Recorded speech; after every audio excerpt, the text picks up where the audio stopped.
certain that the German doctor would also have advised that I be institutionalized.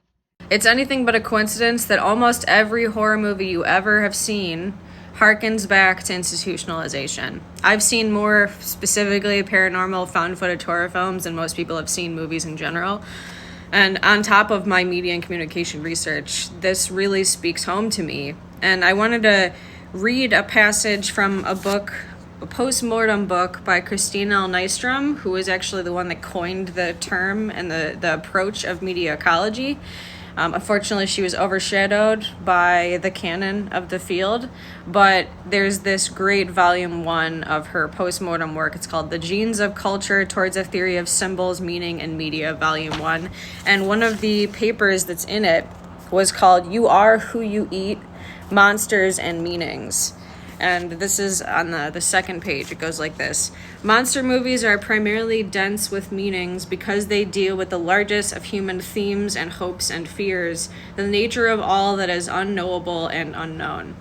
And since the unknown is so vast a dimension of human experience, implicated in all of our explorations from infancy onward, all our relationships, all our attempts to account for how and why things and people work as they do, all our predictions and plans, hopes and fears for the future, any given set of images and moments in monster movies may evoke simultaneously shadowy cosmological meanings, spiritual or religious meanings, psychological meanings, political meanings, sexual meanings, social and interpersonal meanings.